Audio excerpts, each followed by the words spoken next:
अस्सलामुअलैकुम स्टूडेंट्स, क्या हाल है आपके। उम्मीद करती हूँ कि आप सब ठीक होंगे। और आज की वीडियो में आप लोगों को ऐसी ट्रिक बताने वाली हूँ कि जिस टेक्निक को यूज़ करके आप आसानी से स्मोकी आई लुक मेकअप जो है वो क्रिएट कर सकते हो। स्मोकी आई लुक मेकअप के लिए हम अपनी आँख को 4 हिस्सों में डिवाइड करने वाले हैं। टोटल हमारी जो आईब्रो से हमारी लैश लाइन तक की स्पेस है, उस स्पेस को हम लोगों ने 4 हिस्सों में डिवाइड करना है। पहला हिस्सा हमारा वो होगा जहाँ पर हमें अपने डार्क कलर को यूज करना है। दूसरा वो कलर यूज होगा जहाँ हमने अपने ब्राउन कलर को यूज करना है। तीसरा हिस्सा हमारा वो होगा जहाँ हमने अपने कंटूरिंग कलर को यूज करना है। और चौथा हिस्सा हमारा वो होगा जहाँ पर हमने अपने कंसीलर को यूज करना है। हमारी आईब्रोज के आई नीचे जो एक खाली जगह नजर आ रही होती है, जिसे हम ब्रो बोन एरिया कहते हैं, यहाँ पर हम अपने कंसीलर को और अपने हाइलाइटर को यूज कर रहे होते हैं। सेकंड पॉइंट जो हमारा क्रीज लाइन है, वहां से लैश लाइन तक के जो हिस्सा है उसको हम लीड एरिया बोलते हैं। और दूसरी हमारी जो लाइन है वो है हमारी क्रीज लाइन। इस लाइन को, जो कि बिल्कुल आपकी ब्रो बोन की हड्डी के नीचे एक डीप सी जगह नजर आ रही होती है, इस जगह पर इसको डिफाइन किया जा रहा होता है। हमारी जो क्रीज लाइन है, इससे नीचे जो लैश लाइन तक का हिस्सा है वो हमारा जो है ना लीड एरिया जो कहलाता है। और जो हिस्सा हमारा सबसे लैश लाइन के ऊपर होता है वो हमारा आई बॉल का हिस्सा होता है, जहाँ पर हम सबसे डार्क कलर को यूज कर रहे होते हैं। अब आपने जो कलर फिलिंग करने हैं, तो सबसे फर्स्ट में जो आपका लैश लाइन के ऊपर का एक पार्ट आपने डिफाइन किया हुआ है, यहाँ पर आपका ब्लैक कलर यूज होगा अगर स्मोकी मेकअप की तरफ जा रहे हो। ठीक है, ये हमारा फर्स्ट पार्ट हो गया। सेकंड पार्ट हमारा वो होगा जहाँ पर आपको डार्क ब्राउन कलर यूज करना है। ठीक है, डार्क कलर का कोई भी कलर जो ब्लैक के साथ आपने स्विच करना है वो कलर यूज किया जा सकता है। थर्ड हमारा जहाँ पे ट्रांजैक्शन कलर यूज किया जाना है। और फोर्थ था जहाँ पे आपने कंसीलर यूज करना है। अब हम लोगों को फिल करना है सबसे फर्स्ट वाले हिस्से को, लैश लाइन के ऊपर जो हमने आई बॉल का हिस्सा है वहाँ ब्लैक कलर को यूज किया।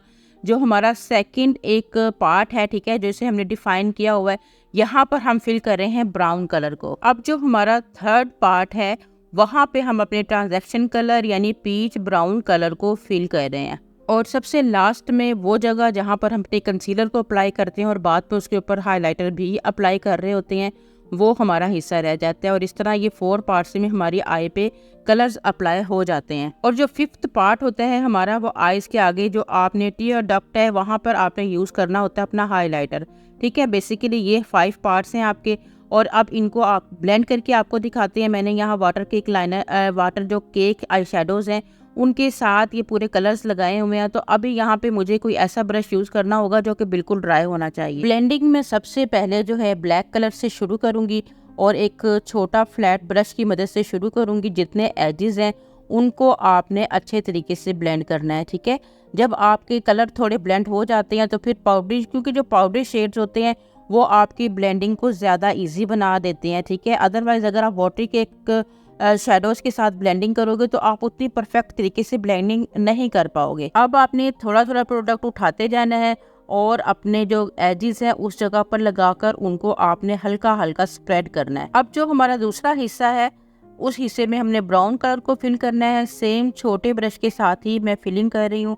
ठीक है, उसकी रीज़न ये है कि जो छोटे ब्रशेज होते हैं उनके साथ आप डार्क कलर्स आसानी से अप्लाई कर सकते हो और ब्लेंड कर सकते हो। ठीक है, और कोशिश करनी है कि इसके एजेस को जितना हो सके इस ब्रश की मदद से आप स्मूथ कर लें। अगेन मैं थोड़ा सा ब्लैक कलर ले रही हूँ और आउटर कॉर्नर पर ब्लेंडिंग कर रही हूँ। ठीक है, अच्छा, अब हमारा आता है ऊपर वाला हिस्सा जहाँ हमने कंसीलर अप्लाई किया हुआ है, हमारा ब्रो बोन एरिया। इस एरिया पर हमने फ्लैट ब्रश की मदद से कलर अप्लाई किया था और एक छोटे से फ्लैट फ्लफी ब्रश की मदद से इस कलर को ब्लेंड करेंगे नीचे की तरफ, क्योंकि ऊपर आईब्रो की तरफ आपने नहीं जाना, इसके स्ट्रोक आपके नीचे होने हैं। और जो सेंटर में ये लाइन आपको दोनों के दरमियान एक विजिबल होती नजर आ रही है, उसको आपने इस तरह से ब्लर कर देना है। अभी मैं पाउडरी शेड के साथ यहाँ पर ब्लेंडिंग नहीं कर रही हूँ, पहले मैं यहाँ हाइलाइटर को यूज कर लूंगी। ठीक है, क्योंकि कंसीलर के ऊपर जब आप अपना पाउडरी हाइलाइटर को चिपकाते हो तो बहुत ही ज्यादा खूबसूरत और शाइनी दिखाई दे रहा होता है। अब जो यहाँ पे आपका ट्रांजैक्शन कलर है उसको आपने यूज करना है, क्योंकि हाइलाइटर की जो शार्प लाइन है उसको भी आपने ब्लेंड करना है। ठीक है, ये देखें ब्लेंडिंग की होती है कलर्स के अंदर, आप एक जो लाइंस क्रिएट हो रही होती हैं वो बिल्कुल आपको फील ना हो। ठीक है, और उसके लिए आपको फ्लफ़ी ब्रशेज़ की ज़रूरत पड़ती है। हर एक कलर की ब्लेंडिंग के लिए डिफरेंट साइज़ के ब्रशेज़ की आपको नीड रहती है। जैसे यहाँ मैं थोड़ा बड़े साइज़ का ब्रश यूज़ कर रही हूँ, जो कि हमारे हाइलाइटर एक अलहदा से पड़ा हुआ लाइन क्रिएट कर रहा था, उसको मैंने काफ़ी हद तक ब्लेंड कर दिया हुआ है। और अब ये आउटर क्रीज लाइन के पास जो हमारी एक डार्क लाइन एक अलहदा से पड़ी नज़र आ रही थी, उसको मैंने ब्राउन पाउडरी कलर के साथ ही एक छोटे फ्लैट ब्रश की मदद से जो है ना, मतलब कि आप इस लाइन को अगर ब्लेंड करेंगे तो अगर ये वाटरी केक यहाँ पे मतलब शेडो लगा हुआ है तो वो हिलता नहीं है अपनी जगह से, ठीक है, वो बिल्कुल फिक्स हो जाता है। उसके लिए या तो आप हल्का सा अपने ब्रश को वेट कर लोगे और या फिर पाउडरी शेड डार्क शेड के साथ इस तरह से अगर आप ब्लेंड करोगे तो आपकी लाइन जो है ना, मतलब जो पड़ी हुई लाइन नज़र आ रही थी वो अच्छी खासी ब्लेंड हो जाएगी। और जब ये दोनों कलर्स तीनों कलर्स आपस में अच्छे से ब्लेंड हो जाएंगे तो फिर आप जो एजेस बाहर की नज़र आ रहे होते हैं एक्स्ट्रा अलहदा पड़े हुए, उसके लिए फिर आप एक राउंड ब्रश लेके बड़े साइज़ का और उसके साथ इस सारे एजेस को ब्लेंड कर लें तो आप देखिए कि आपके परफेक्टली तरीके से सारे कलर्स ब्लेंड हो जाएंगे। बहुत ही मज़े की ब्लेंडिंग यहाँ पर हो चुकी है। आइज़ के नीचे हम यहाँ पे ऑरेंज कैरेक्टर का यूज़ कर रहे हैं, बहुत ज़रूरी है क्योंकि आई के नीचे काफ़ी सर्कल नज़र आ रहे हैं। और पहले आपने बेबी वाइप की मदद से आइज़ के नीचे अगर कोई भी ब्लैक पिगमेंट पड़ा होगा उसको क्लीन कर लेना। उसके बाद फिर आपने ऑरेंज कैरेक्टर यहाँ हल्का हल्का फिंगर ही की मदद से अप्लाई कर देना है। आपकी फिंगर में ऐसी एनर्जी होती है कि जहाँ पे प्रोडक्ट अप्लाई करते हो लाइन्स भी जो है ना, आपकी जितनी आंखों के नीचे डार्क नज़र आ रही हैं वो भी बिल्कुल हाइड हो जाती है। इसलिए आपने फिंगर ही की मदद से कलर करेक्टर को यूज़ करना है। जितना ज़रूरत हो उतना कलर करेक्टर यहाँ यूज़ करें, बहुत शार्प डार्क कलर मत यूज़ करें। और इनकी स्किन टोन के मुताबिक मैंने एक लाइट और डार्क कलर को आपस में मिक्स किया है और इस मिक्सचर को अब मैं जो है ना वो मतलब पूरा बेस के लिए यूज़ करने वाली हूँ। क्योंकि फेस पर अगर आप अपने कलर कॉम्प्लेक्शन के मुताबिक बेस बनाओगे तो वो बहुत लॉन्ग लास्टिंग रहेगी, लेकिन अगर बहुत लाइट बेस बनाओगे तो वो बिल्कुल वाइट पाउडरी सी लगेगी और बहुत अजीब दिखेगी। आईब्रोज़ की जो शेप है आपकी, आप अपने फ्लैट ब्रश की मदद से आसानी से बना सकते हो, बहुत ही इजी रहती है। अब आप देखें कि मुझे थोड़ी उठी हुई आईब्रो की शेप चाहिए तो मैंने कंसीलर से उसको डिफाइन कर लिया हुआ है। और नीचे ब्रो बोन एरिया तो मैंने ऑलरेडी यहाँ पे फिक्स कर लिया हुआ था।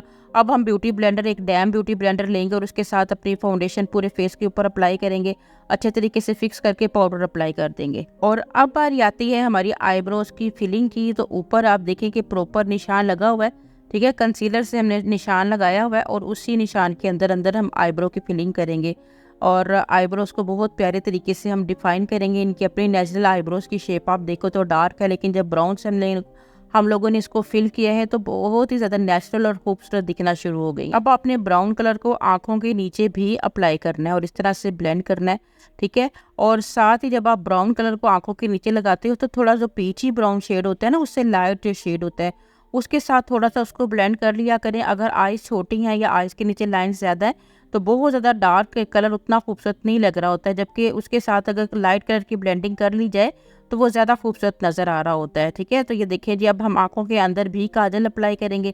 यहाँ पर आपकी अपनी मर्ज़ी, आप काजल लगा लो या फिर आप कोई लाइट काजल लगा लो, ठीक है। तो इस तरह से हमने काजल लगाया। अब मस्कारा भर के यहाँ पर अप्लाई करेंगे और उसके बाद प्यारी सी इनको कोई लैशेज अप्लाई करके आपको दिखाते हैं। स्टाइल के जो आई मेकअप होते हैं उनके साथ आप अगर लाइनर लगाना चाहो, विंग लाइनर आप अप्लाई कर सकते हो, उसकी एक अपनी लुक होती है। और अगर आप लाइनर नहीं भी लगाना चाहते हो तो कोई इतना प्रॉब्लम नहीं होता, विदाउट लाइनर भी ये स्मोकी लुक अच्छे लग रहे होते हैं।